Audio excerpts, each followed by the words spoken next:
Well, I decided I'm going to put some money into this thing. If you haven't seen the first part, make sure you watch it, and let's talk about this mower a little bit.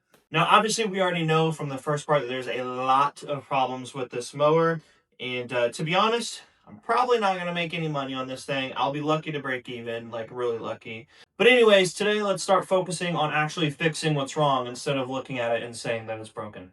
Let's do it. One of the issues that we were having with this thing is this gas tank. There's several pinholes at the bottom of this tank here, hole here, hole here. And it was just absolutely covered in rust. Now, instead of going and purchasing a new gas tank, because I actually couldn't find any, I didn't see any replacements available. I looked on eBay, I looked on the Amazon. I couldn't find any that'll work. But we're going to go for cheap anyways, as cheap as we can. So what I'm going to do is I'm actually going to try to seal up the holes and use the same tank, if possible, using this Permatex stuff. So I've never used it before. I have no idea how well it's going to work. Maybe you've used it before. I don't know. But we're going to try it out, and we are going to see how it works. We're going to see if we can get it to seal up. But, man, there's so much. You can see, I don't know if the camera can pick it up. You can see the hole straight through, straight through the bottom there. So I still got to get some of this rust out here. So I'm going to try to clean it out with some water, and then we will try some other cleaner as well. All right, I just ran a bunch of water through there until the water came out clear, basically. And just by doing that, you can definitely see a difference inside there. But we are definitely not done yet, so there's definitely still some rust in there. So we're going to use some vinegar. We're going to pour it at the bottom, on the bottom, and then we're just going to let it sit overnight.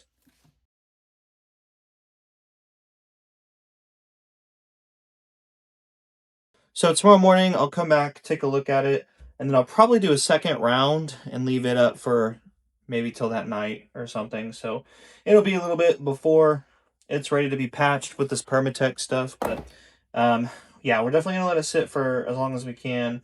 Just trying to get all that rust and stuff off the bottom. So I'm feeling pretty good. I'm actually feeling pretty hopeful that this will work. So we'll see. Now, I wanted to try and look at this to see what was happening with it, because I'm not sure if it's just bent or what the reason, like, I don't know why it's off. So I assume it's bent in some way, unless they're trying to drill start it for whatever reason, but the pull string has been fine. So I don't know. I don't know why it's off, but I assume it's because it's bent or something. So I'm going to see if I can figure that out.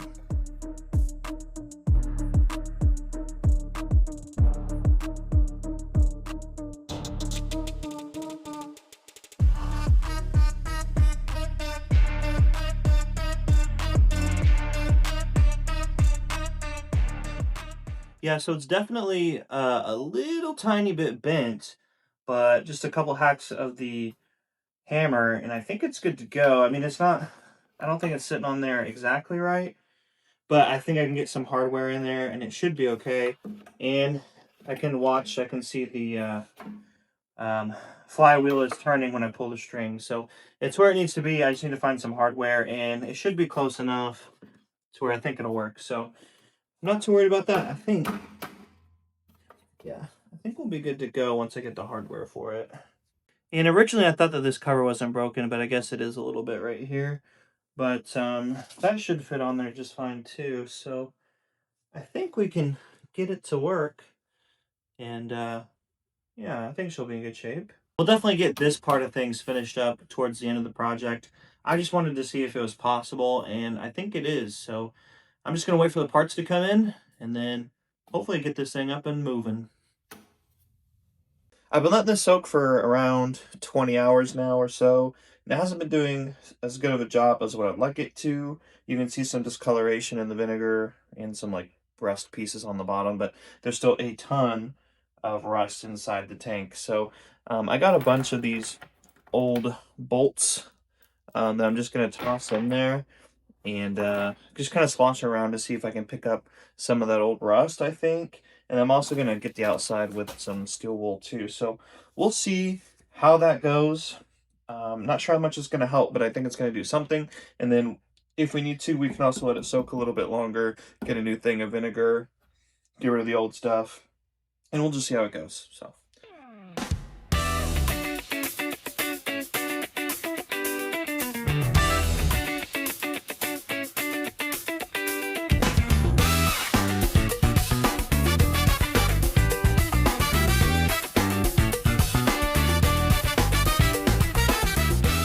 All right, well, I would say that was actually a huge success. I was able to get a lot more of that junk out of there. You can see the water looks a bit different now, and the inside of the gas tank actually looks pretty decent. So I think that should be just fine enough to patch. So I'm not really seeing any rust. I mean, some minor stuff on the bottom anymore. So I think we're good to go. I'm gonna let this guy sit out and dry so that we can put on the Permatex. And here is the aftermath. Oh yeah. Well, this guy's been sitting overnight. You can actually see the hole all the way through now that all that rust is cleaned up out of there. But it's been sitting overnight. It's nice and dry, so we're going to put on this Permatex stuff and see if we can figure out how to do that. And then we should be good to go. I've also noticed as well that we have these holes, but after it's got nice and clean, there's actually a couple more that I noticed here. A small one here, a couple here. So anyways, we got some work to do. I really hope this seals up the way it should, but I guess we're going to find out.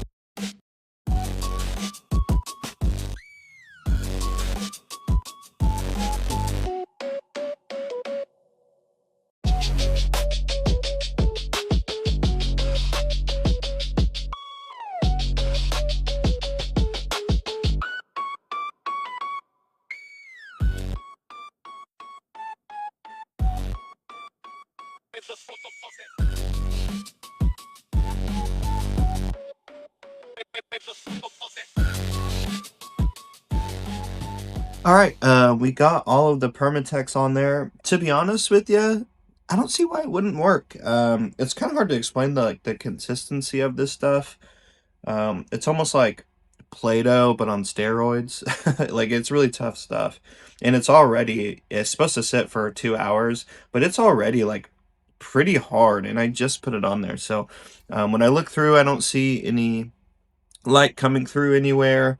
So I don't see why this wouldn't work. It's honestly pretty hard. So, but I'm gonna let it sit for quite a while, like a lot longer than 2 hours, because we're still waiting on some parts to get in before we put the fuel tank back on. But I think this will hold. We'll have to see. Da-da-da! My good friend Amazon has brought me a package, so let's see what we got.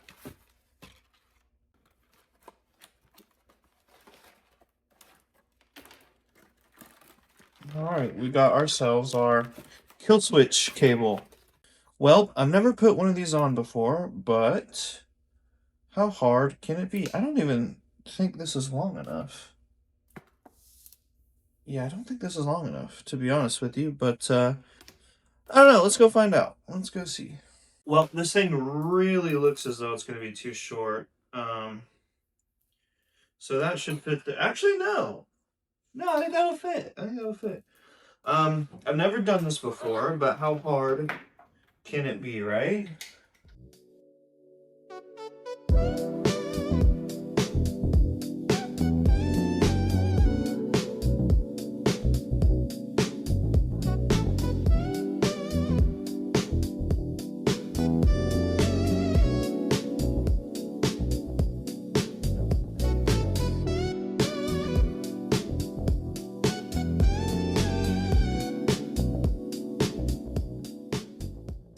Well, that took way longer than it should have, but I think we got it good to go. I think I have pretty good tension on it, and you can see the mechanism down here at the bottom is in fact working. It is opening and closing like it should. Got a few zip ties down on the side, so I mean it's working. So I guess it is good enough for me. By the way, you can really see how messed up this axle is from this point of view. Look at that. While we're here, we can go ahead and change the oil on this beautiful beast. The oil is pretty dark, and I did spill a bunch the last time, so yeah, that oil is real dark. Looking like some diesel oil in this girl. I was looking around the garage, and I did find some 5W30 oil. Probably conventional oil, but you know what? It's oil nonetheless, and I'm never going to use it unless I put it in something like this. 1030 weight would probably be a little bit better for this particular mower, just because of how old and run down the engine is in it. So some thicker oil would probably do it some good. But 5W30 weight is going to work just fine, I'm sure. Upon further investigation, this oil is real milk-like. When I first poured it out, it looked like just straight water was coming out. So yeah, it's pretty nasty in there. So definitely needed an oil change.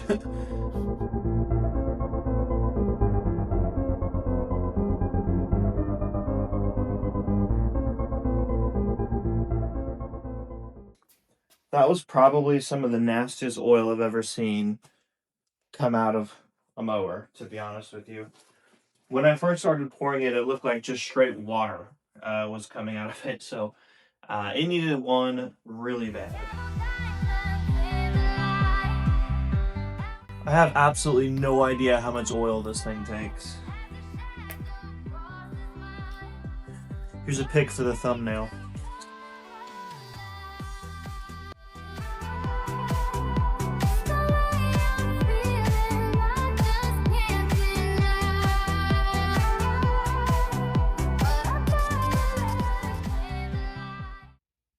Well, the oil's nice and full. It does have some of that really dirty, murky stuff on there, but it's definitely a lot better, so.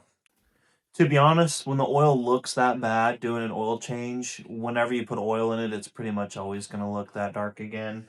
Maybe not always, but most of the time. Let's talk about a couple things. Right now, I'm still waiting on some parts to come in, so let's talk about what those parts are. First of all, with this carburetor, I thought it was actually in pretty good shape. There's some gunk and stuff in there, but it wasn't too bad. On the last part, I sprayed some cleaner on it and called it good. However, it does look like I did break off somehow part of the plastic here, and this opens and closes. So and I thought that this could be a separate piece, but upon further inspection, it doesn't look like it is. So because of that, I really have to get a new carburetor. Now, the good news is one of the other things that we really needed to get was an air filter, because this air filter is absolutely shot. Like, that's really bad. So I was able to go online, and I did find a pretty good deal where you can get a brand new carburetor and a brand new air filter for $20, and it comes with the gaskets and all the hardware and everything. So I thought it was totally worth it to do that, because I'm going to need a new carburetor anyways, and I'm going to need a new air filter anyway. So it really just worked out. In addition, one of the reasons why I wasn't so sure that I was going to continue doing this was because of the front axle problem. So the front axle's bent, and this plastic here is also bent, which holds the axle in place. Now, when you look online, they're like $50, like $45, which is quite a lot for a mower that's probably only going to be sold for maybe around $100 if it mows and cuts. So I thought that was going to be the end of it. I didn't want to pour a bunch of money into this thing if I wasn't going to be able to sell it for any sort of money at all. However, I was able to find one on eBay. It's the front axle and the plastic that comes with it for $20. So that kind of saved the flip. So I went ahead and bought that. It's on its way still. But if it wasn't for that, probably wouldn't be doing this up until now. So after all the numbers are ran, I think we're going to be breaking even or close to on this thing. Might make a little, might lose a little, but you know what? I don't do this for a business. I do it for a hobby. So I'm honestly, a lot of people spend a lot of money on hobbies. I'm pretty grateful that this is something that you can sometimes make money on, but at the very least, get close to breaking even. So again, not a very good business decision, but I'm not really in the business. So also, when it comes to these guys, I did go ahead and purchase some self-tapping screws. So I should be able to get them in that way. I don't think that'll be a problem. And also earlier I did go ahead and put this stuff on the fuel tank. This is actually like as hard as a rock. So I'm like really surprised by this. And it's really dry in there. So I really think that this will hold. I'd be pretty surprised if it didn't, but I think it'll hold. I think that's some good stuff. So we got the fuel tank fixed up. We're getting a carburetor in. And then honestly, just with those two things, I think we'll be ready to scoot. But of course, we are going to do the front axle and all that good stuff too, air filter and whatever. And then we'll get her washed up, cleaned up, and ready to sell. So thank you guys so much for watching. I'll see you guys in the next part when all the other stuff comes in.